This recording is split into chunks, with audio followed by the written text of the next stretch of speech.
Very good evening to each and every one of you, and welcome in the ring. This is a check-in. This is not our formal program. It's just a check-in this evening, and I'm coming to you live from the John Fitzgerald Kennedy International Airport in New York. I spent the last 48 hours in New York, and I am heading south. I'm heading south now to spend some time with relatives, friends and family, largely down south. And so I kind of just got a quiet space, quote unquote quiet space. People haven't started arriving in this area as yet, so that I can check in with you guys. You all know that even though we're traveling, it doesn't mean the work stops. And I am acutely aware of the fact that today my brothers and sisters back home have had a cost of living protest, a cash grant protest. You guys have been raising your voices loud on this issue that is gripping every single household. Every single household.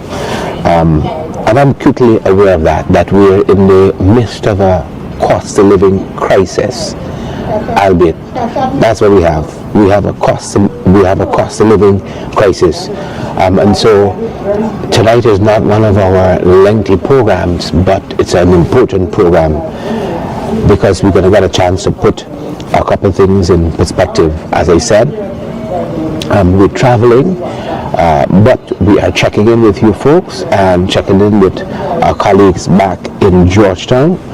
Thanks for joining us, those of you who are joining us from back home, those of you who are joining us from the diaspora. It's a privilege to be here with you folks. And let me tell you this, let me make a promise to you all.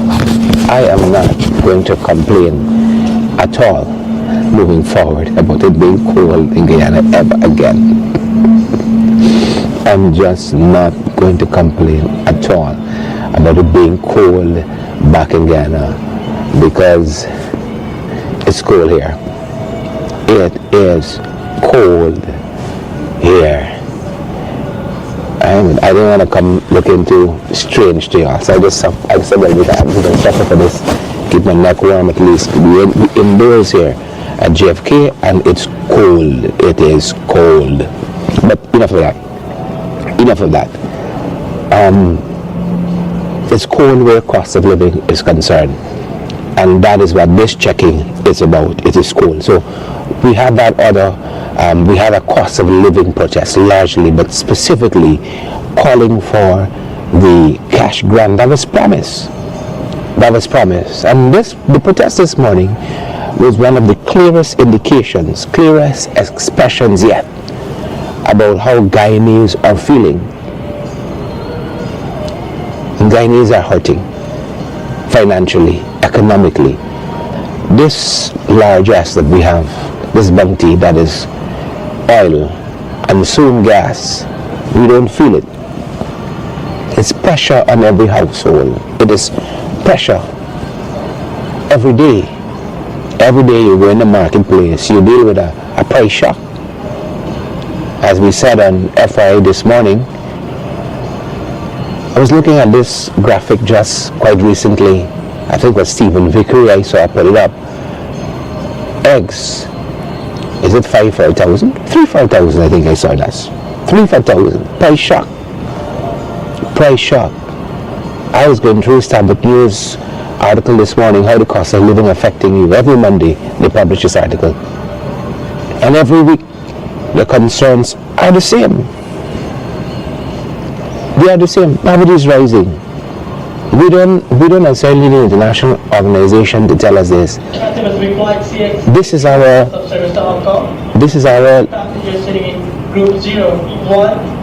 our lived experience. I'm listening and Lisa get left behind. This is our lived experience. Poverty is rising. I'm happy we have that international organization to kind of validate. It's not the kind of validation that we welcome, but they validated. Over 50% of Guyanese live above the poverty line. 35% in abject, acute poverty. Poverty is rising in the fastest growing economy on earth. The high income country, the biggest GDP per capita country. You have my attention. So we're acutely aware, and we're acutely aware as well that promises have not been kept, and we intend to hold government accountable. Promises have not been kept, and that is our role as a parliamentary opposition, whether in the Win 16 or in the APNU 12. Our responsibility is to hold the government accountable. Now, there are lots of folks in the government, they don't want to tell you how to hold them accountable. They don't want to advise you how to behave and how not to behave. Now, I'm trying to be took and came because I'm in the John Fitzgerald Kennedy JFK International. You hear me? But just in case you folks have missed it, here is some of what happened, because even as I was traveling this morning, I was watching and listening, as we Guyanese who are in the diaspora often do. I'm in the diaspora for a short while. Look some of what took place at the Coffee Square of the Revolution, and then it moved, I think, in front of the office of the president. Take a look, take a listen.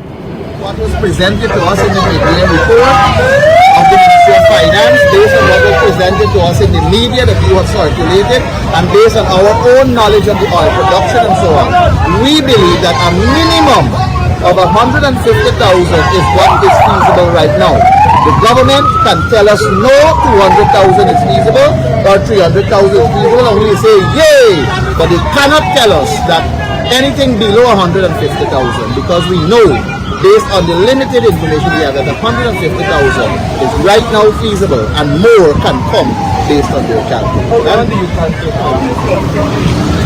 This is an important exercise we want to make sure that our people are very clear about. Guyanese, and if you notice the consistency of our party, we have been calling on the terminology to be corrected. This is not a cash grant in which people believe that it depends on the behavior of people before it be allocated. We have called for the terminology to change and for there to be a demonstration of the seriousness, because this is a cash transfer. This money belongs to the people of Guyana. And because it belongs to the people of Guyana, we are very much serious in relation to how they must be treated. And this is what we're demonstrating. We're demonstrating first an exercise which demonstrates that people must be educated. We started from the campaign by hearing, "You will have a beautiful Christmas." Then that was extended to talk about people if you behave yourself. You see, if you behave yourself, because of the mentality of the PPPC. Then we move to another function. If some friend told you, say the word production, and then you say no. If I say cash grant, and then it became a joke. We didn't find that humorous at all. We found that offensive, because as we move through the streets, as we move through the communities, we are seeing people who are desperately in need of this cash transfer. It is not, and sometimes when we talk about the fact that cash transfers can wait whenever government decides, we are also failing to recognize that Guyana still has an alarming number of unemployment. There are still a lot of qualified people who are home, who are without jobs. There are many single parents who still have to consider how they are going to buy basic food for this holiday for their families. And so we are here to demonstrate this activity. Come out and join for this.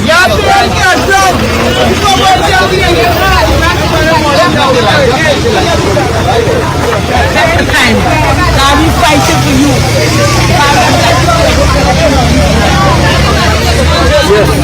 Utilize them as the honest part of APNU and we stand in support of this protest because the word is the word and the word was given.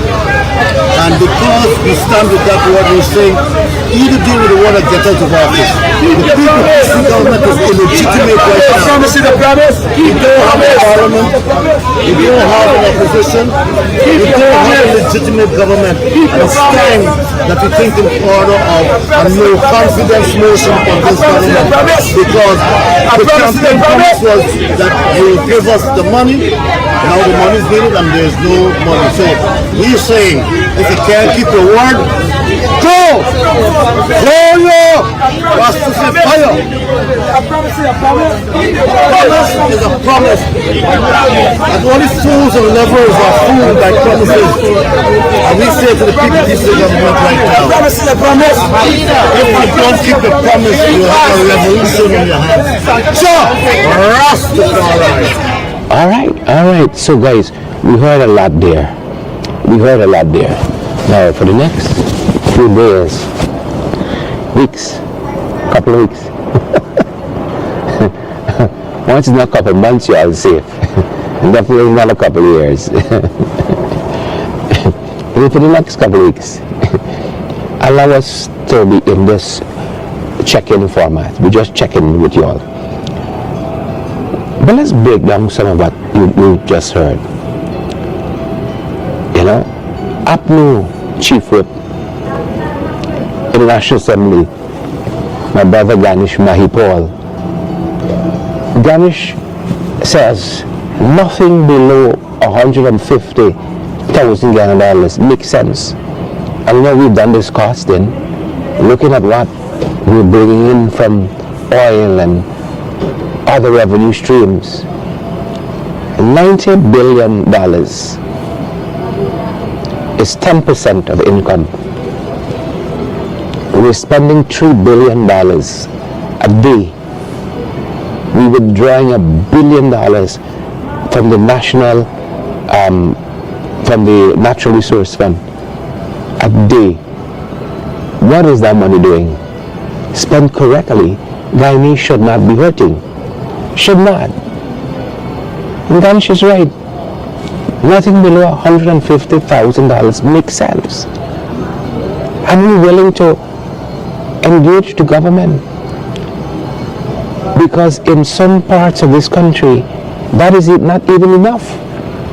The further out you go, where hinterland countries are concerned, the cost of living goes even more further up. You know, is there a superlative? A comparative, like more further up, more further, even more further up, right? So we're on the cusp, and we've been talking about this quite recently, of $1 trillion in oil revenues. We're on the cusp of that. $1 trillion. We got that other FPSO that's coming on stream shortly, and we're going to hit $1 trillion in oil revenue. Folks, that is more money than we've ever had in the history of our country, coming in on a monthly basis, on a yearly basis. No Guyanese should be suffering. No Guyanese. We should not be one for proper infrastructure when it's building its roads, its bridges. We should not be one. No Guyanese should be hungry.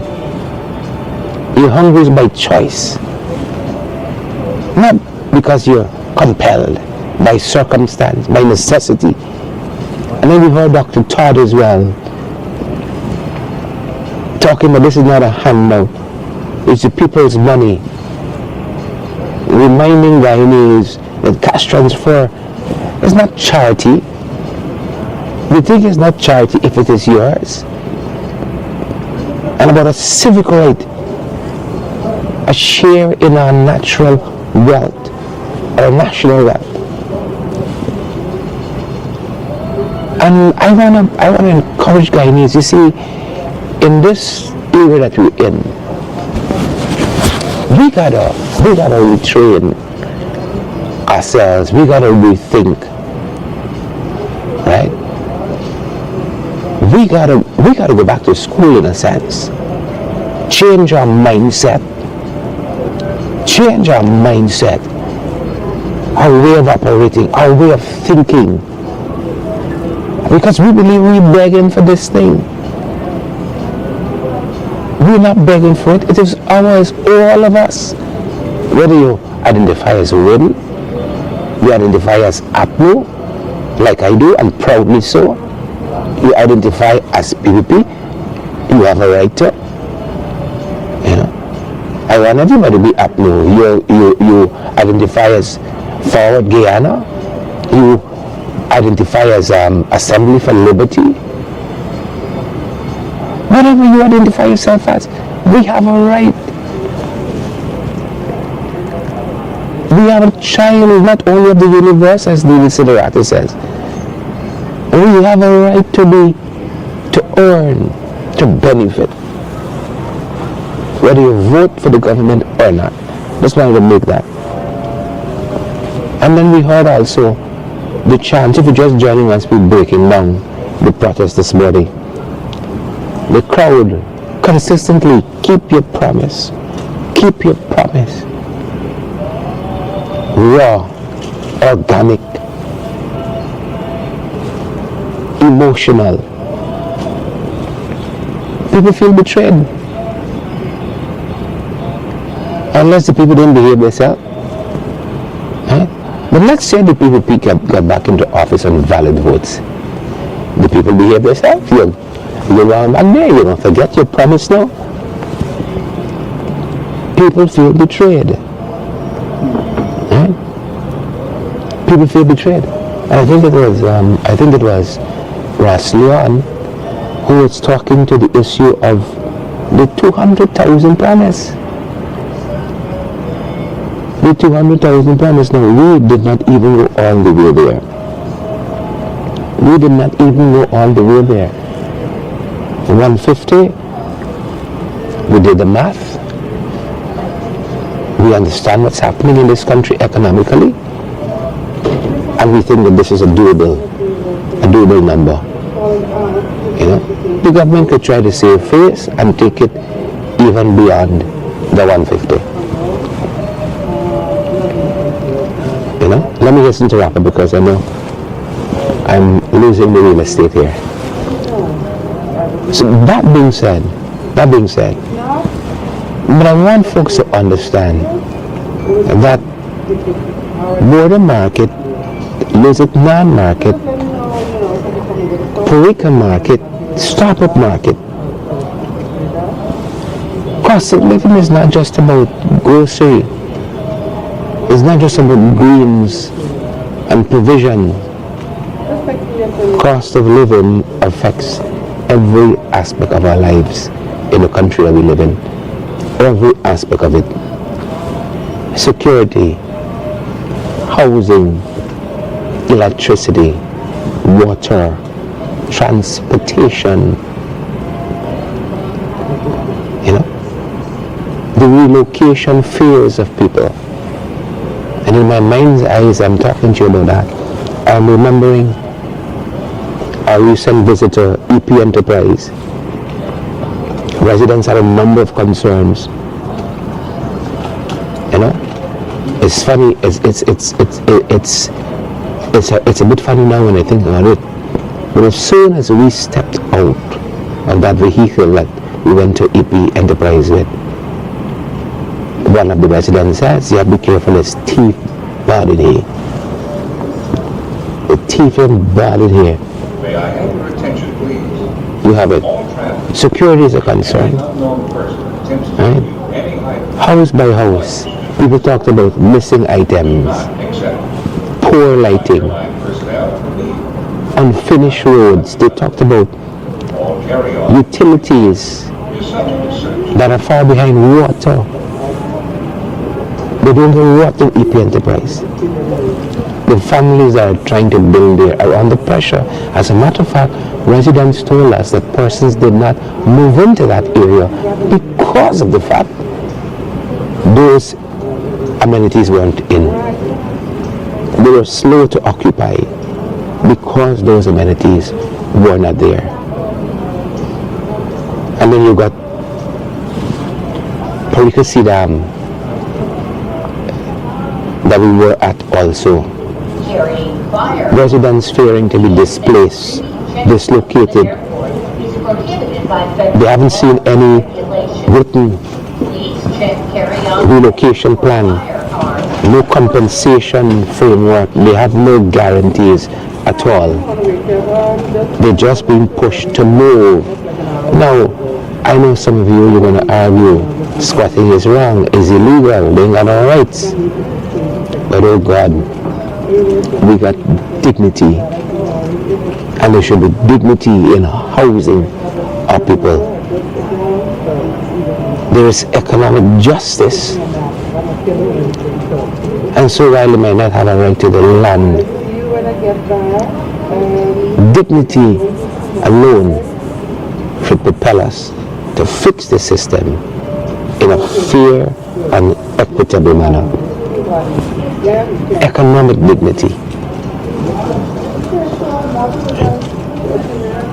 Economic dignity. I want to underscore that Ghana is too rich a country, much too rich a country, for people to live in uncertainty. Like I said, it's too rich a wealthy nation for us to live in uncertainty. You know, and part of what we see and understand when we see protests like we had this morning, you know, the contradictions of this administration. They want us to believe that crime is low, people are doing well, you know, salaries, wages and salaries are going up. It's a beautiful Christmas. We got Christmas village. It's nice time. It's nice time. And if only bad behavior will delay the benefits, well, perhaps you all have been naughty. You all are not on the list for cash grant benefit, for measures that lower the cost of living. You know, perhaps, but that protest has destroyed the government's narrative. Ordinary citizens lifting their voices, saying things are tight, things are rough. And we could use a hand up. Who would refuse that? Right? People are struggling to make ends meet. Over 50% live in poverty. Unemployment is still high. Single parents wondering how to buy toys this Christmas. No structured, measured plan for poverty alleviation. Right from Kran over the weekend. Nobody is not enjoying luxury unless you're a contractor closely aligned. You know? They enjoy the luxury. The contracts. Frankly speaking, ordinary people catching hell.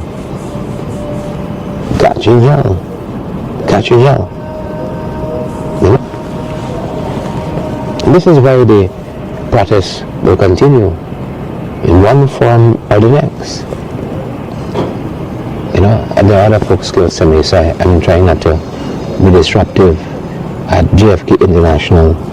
This is why APNU is pressing forward. We got to press forward. This is why we're doing it. This is why we must do it. And this is why APNU is going to lead where the government is failing to act. We have to do it.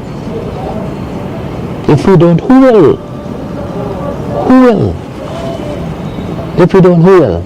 Like I said, this is just a check-in. And so, I'm wrapping up. But like I said this morning, folks, when I return, as per normal, I hit in the ground, like we have been hitting the ground, like we will continue to hit the ground. I owe Latin a visit, Mabaruma, my Bonton, Linden. Gotta check in on my folks in Maka. I gotta follow up with my folks in EP Enterprise. I gotta follow up with my folks at the Pericasi Dam. I've walked these communities. APNU has walked these communities.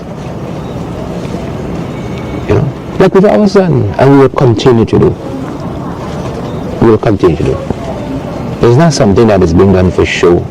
It's not something that's being done for politics. It's something that is being done because we're people-centered. People first. That is our nature. Not just a promise. People can make a lot of promises.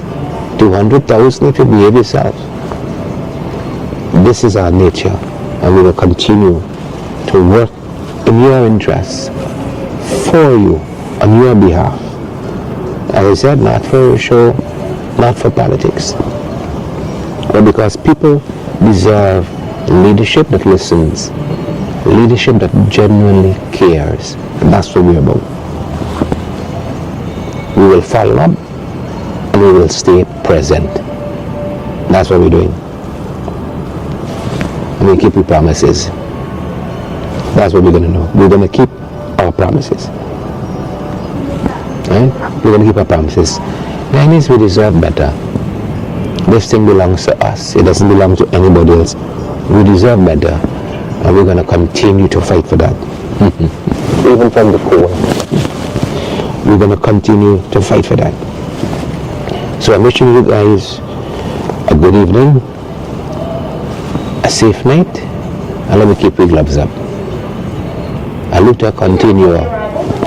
The struggle continues. The fight continues. Right? We will keep our gloves up. This is In the Ring. Sherry Duncan checking in from JFK. Thanks for joining us. Stay safe.